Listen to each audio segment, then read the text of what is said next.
Hello, students. Let's start today's journey into the world of coordination compounds. Have you ever admired the deep green of plant leaves or the red of our blood? Well, behind those colors are coordination compounds, chlorophyll in plants and hemoglobin in humans. At the heart of every coordination compound lies a central metal atom or ion, and it is surrounded by groups called ligands. These ligands donate electron pairs to the metal, forming strong bonds. Now, chemists love order, so we don't just call these compounds randomly. We follow the systematic IUPAC rules that tell us exactly how to name them. Today, we'll learn how to identify the metal, the ligands, their numbers, and the oxidation state so that the name itself tells the full story of the compound. Alright, now let's get into the rules.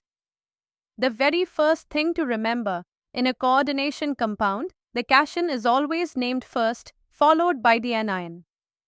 For example, in the complex written as open bracket chromium NH36 close bracket Cl3, we read it as hexamine 3 chloride. Notice how chromium comes before chloride. Next rule, ligands are named before the central metal and they are listed in alphabetical order, not depending on how many there are. If we have multiple ligands, we use prefixes like mono, di, tri, tetra, and so on. For example, open bracket cobalt NH34Cl2 close bracket 2 plus is called tetramine dichlorocobalt 3. But when ligands are bulky or polydentate, we use special prefixes like bis, tris, and tetrakis. This avoids confusion when ligands already contain numbers in their names. And finally, the oxidation state of the metal is always written in Roman numerals in brackets after the name. For instance, cobalt in open bracket cobalt NH36 close bracket Cl3 is cobalt 3. These rules may feel like grammar in a language, and yes, this is the language of chemistry. Now comes the fun part, the ligands themselves.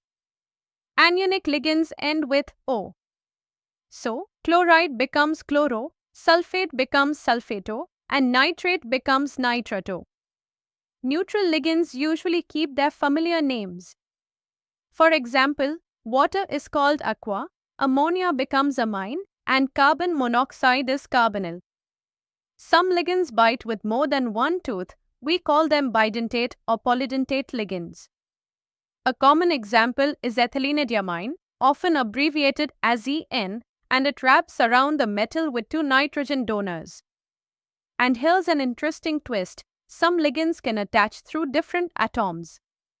For instance, thiocyanate ion, written as SCN-, may bind through sulfur or through nitrogen. Depending on which atom it chooses, the name changes to thiocyanato S or thiocyanato N. This is where coordination chemistry becomes like detective work. You must check exactly who is holding the hand of the metal. Let's now calculate oxidation states, a crucial step in naming. The oxidation state is like the metal's official charge badge inside the complex.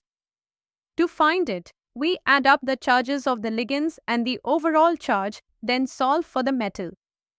For example, in open bracket cobalt NH36 close bracket 3 plus, each ammonia is neutral, so the total ligand charge is 0 and the overall charge is plus 3.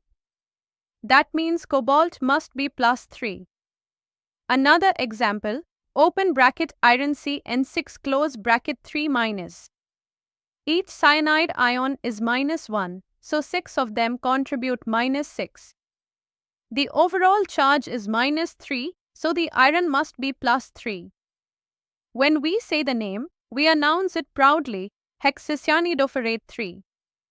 Writing the oxidation state in Roman numerals, like iron 3 or copper 2, makes sure the name is precise and universally understood. Enough theory, let's practice. Consider the compound open bracket cobalt Cl3 NH33 close bracket. Here, we have 3 amine ligands and 3 chloro ligands bonded to cobalt. The cation part is triaminate-rich-chlorocobalt-3 and the counterion is chloride. So the full name is triaminate-rich-chlorocobalt-3 chloride. Another one, open bracket copper NH3 4 close bracket 2 plus.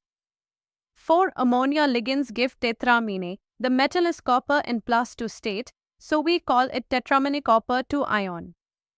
And if we have heteroleptic complexes, like open bracket cobalt NH3 4Cl to close bracket 2 plus, we first name the ligands alphabetically, amine before chloro, giving tetramine dichlorocobalt 3. See how logical and systematic this is? No guessing, just rules. Now let's step into more advanced territory. For a complex like open bracket cobalt NH3 4Cl to close bracket 2 plus, the correct IUPAC name becomes tetramine dichlorido-cobalt 3. Notice the use of chlorido instead of simply chloro. That's the updated IUPAC form.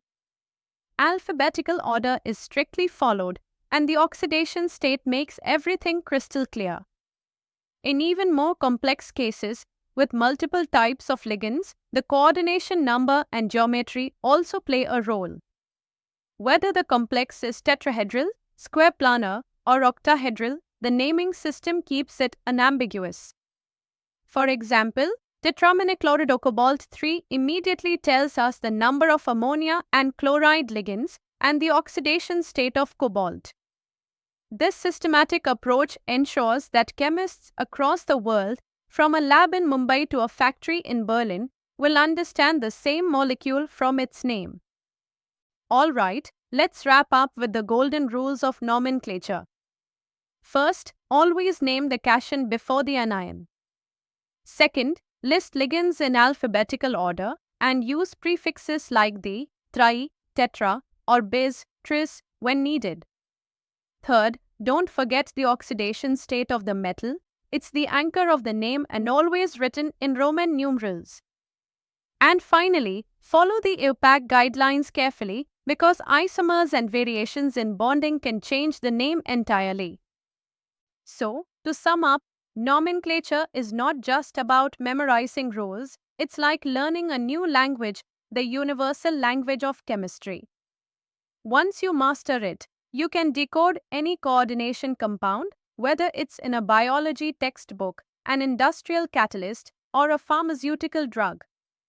I hope this session has made coordination chemistry feel a little less intimidating and a lot more exciting. Remember, chemistry is not just about equations on paper, it's the invisible grammar of matter all around us. Catch you in the next class with more amazing molecules and their stories.